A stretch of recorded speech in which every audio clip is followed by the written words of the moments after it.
Hello everyone, welcome to English smart class. आप सभी का आज की इस इंग्लिश की स्मार्ट क्लास में बहुत बहुत स्वागत है। आज हम लोग हमारी क्लास 7 की इंग्लिश की बुक की एक पोयम पढ़ेंगे।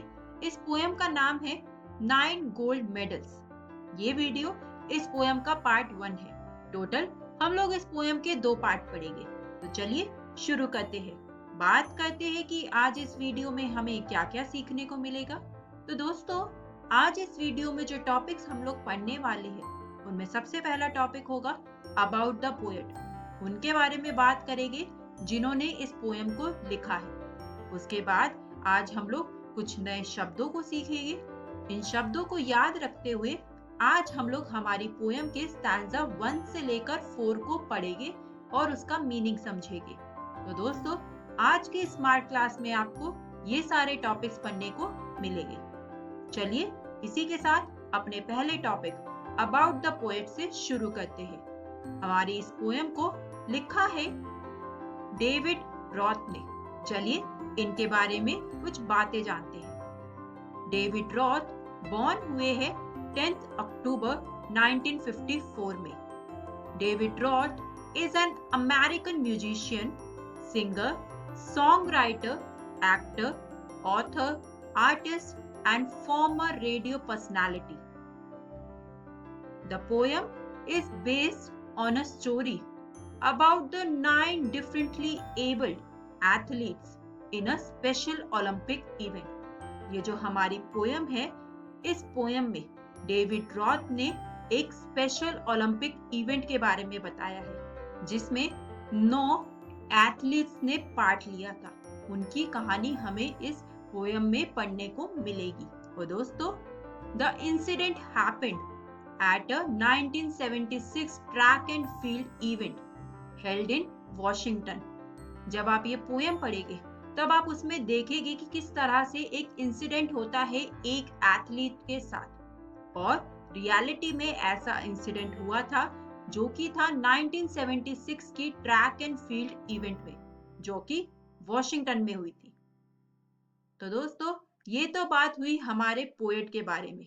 चलिए अब कुछ नए शब्दों को सीखते हैं। इन शब्दों को जरा ध्यान से सुनिएगा क्योंकि ये शब्द हमें हमारी पोएम पढ़ने में मदद करेंगे। हमारा आज का सबसे पहला न्यू वर्ड है ट्रेनिंग। ट्रेनिंग का मतलब होता है the action of undertaking a course of exercise and diet in preparation for a sport event. हर एक एथलीट को ट्रेनिंग से गुजरना पड़ता है। उसे बहुत सारी एक्सरसाइज करनी होती है, डाइट करनी होती है किसी भी स्पोर्टिंग इवेंट से पहले। उसकी तैयारी में वो बहुत सारी चीजें करता है, उसको हम लोग ट्रेनिंग करना बोलते हैं। हमारा आज का अगला नया शब्द है स्पेक्टेटर्स। हिंदी में इसे हम लोग दर्शक बोलते हैं।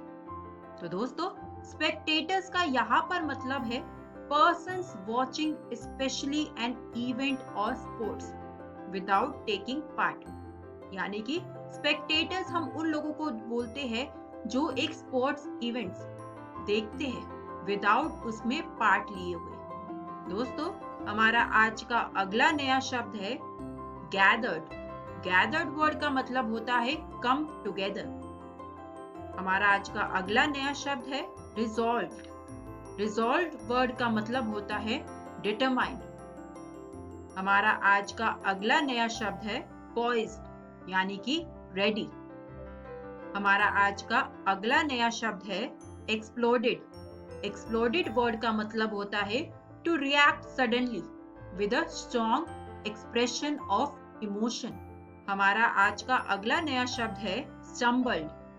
स्टम्बल्ड वर्ड का यहाँ पर मतलब है hit his foot against something when he began to run and almost fell। यानी कि जब दौड़ते वक्त आप अपना पैर किसी चीज से टकरा जाते हैं और उसकी वजह से आप गिर जाते हैं। हमारा अगला नया शब्द है स्टैगर्ड। स्टैगर्ड वर्ड का मतलब होता है लॉस्ट बैलेंस। और दोस्तों, हमारा आज का आखिरी नया शब्द है एस्फेल्ट यानी कि ब्लैक टार्ड रोड। चलिए दोस्तों, अब इन नए शब्दों को याद रखते हुए हम लोग हमारी पोयम को पढ़ना शुरू करते हैं। बात करते हैं स्टैंजा 1 के बारे में। सबसे पहले लाइनों को रीड करते हैं। The athletes had come from all over the country to run for the gold, for the silver and bronze. Many weeks and months in training, all coming down to these games. Poet लिखते हैं कि athlete all over the country आए हैं to participate in this special Olympic. ये athletes यहाँ पर आए हैं मेडल्स के लिए compete करने के लिए. For the gold, for the silver and bronze. ये सारे ही एथलीट्स ने बहुत ज्यादा कड़ी ट्रेनिंग करी है, कई हफ्तों तक, कई महीनों तक, ताकि वो इस इवेंट्स में पार्टिसिपेट कर सके। और इसी वजह से उनकी होप्स, उनकी ड्रीम बहुत ज्यादा हाई है, क्योंकि वो सभी मेडल जीतना चाहते हैं। चलिए दोस्तों, स्टैंजा 1 के बाद अब बात करते हैं स्टैंजा 2 के बारे में। सबसे पहले लाइनों को रीड करते हैं। The spectators gathered around the old field to cheer on all the young women and men. The final event of the day was approaching. Excitement grew high to begin. Poem के हमारे second stanza में अब poet हमें बताता है कि किस तरह से एक लार्ज ऑडियंस प्रेजेंट थी ग्राउंड के चारों तरफ, और वो पार्टिसिपेंट्स को, जो यंग मेन एंड वुमेन है, उनको चीयर अप कर रही थी। Now It was time for the final event of the day, the race. इसी स्टैंजा में अब हमें पता चलता है कि किस तरह से जो फाइनल इवेंट है वो अप्रोचिंग कर रहा है, पास आ रहा है। वो फाइनल इवेंट क्या है? वो है बड़ी रेस। और जो स्पेक्टेटर्स है, यानी कि जो ऑडियंस है, वो इस इवेंट का बहुत बेसब्री से इंतजार कर रही है। जो एक्साइटमेंट है वो हर पल बढ़ती ही जा रही है। स्टैंजा 2 के बाद चलिए अब बात करते हैं स्टैंजा 3 के बारे में। सबसे पहले लाइनों को रीड करते हैं कि हमारे स्टैंजा 3 की लाइनें क्या कहती है। The block were all lined up for those who would use them. The 100-yard dash was the race to be run. There were 9 resolved athletes in back of the starting line, poised for the sound of the gun. दोस्तों, अब हमारी poem के stanza 3 में हमें पता चलता है कि रेस में टोटल 9 पार्टिसिपेंट्स हैं, all determined to win the competition. उन सारे 9 पार्टिसिपेंट्स में से हर कोई ये चाहता था कि वो ये कंपटीशन जीते, और वो सभी 9 के 9 लाइन के पीछे एक सेट पॉइंट पर खड़े थे। दे वर रेडी टू स्टार्ट। वो 9 के 9 पार्टिसिपेंट्स बिल्कुल स्टार्ट थे, और वो वेट कर रहे थे कि कब उन्हें गन की वो साउंड सुनाई दे और वो इस रेस को शुरू करे। साथ ही साथ हमें स्टैंजा 3 में ये भी पता चलता है कि ये एक 100 यार्ड रेस है। चलिए दोस्तों, स्टैंजा 3 के बाद अब बात करते हैं स्टैंजा 4 के बारे में। सबसे पहले लाइनों को रीड करते हैं। The signal was given, the pistol exploded, and so did the runners, all charging ahead. But the smallest among them, he stumbled and staggered and fell to the asphalt instead. अब दोस्तों, stanza 4 की पहली ही line में हम लोग देखते हैं कि किस तरह से जो पिस्टल है वो एक्सप्लोडेड होती है, यानी कि रेस शुरू होने का सिग्नल मिल चुका है।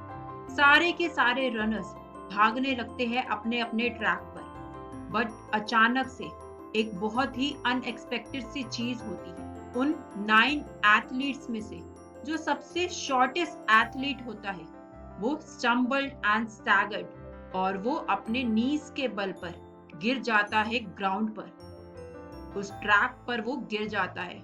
आप इस पिक्चर में भी देख सकते हैं, इस तरह से वो ट्रैक पर गिर जाता है। तो दोस्तों, आज हम अपनी पोएम को अब यहीं पर रोकते हैं। बात करते हैं कि आज इस वीडियो में हम लोगों ने क्या सीखा। आज इस वीडियो में हम लोगों ने सबसे पहले बात करी हमारे पोएट के बारे में, और उसके बाद आज हमने कुछ नए शब्दों को सीखा। उन नए शब्दों को याद रखते हुए आज हमने हमारी पोएम के स्टैंजा 1 to 4 को पढ़ा। दोस्तों, ये पोएम है हमारी बुक डालिया से। घर जाकर इस पोएम के स्टैंजा 1 to 4 को दोबारा पढ़ना ना भूलिएगा। इससे अगली स्मार्ट क्लास में हम लोग जो टॉपिक्स पढ़ेंगे उनमें होगा कुछ और नए शब्दों को सीखेंगे। उसके बाद हम लोग इस पोयम के स्टैंजा 5 to 8 का मीनिंग पढ़ेंगे और उसके बाद जब ये पोयम हमारी खत्म हो जाएगी तो हम लोग इस पोयम के मैसेज के बारे में बात करेंगे। तो दोस्तों, इससे अगली स्मार्ट क्लास में आपको ये सारे टॉपिक्स पढ़ने के लिए मिलेंगे। अब मैं आपसे मिलूंगी नेक्स्ट स्मार्ट क्लास में। Thank you.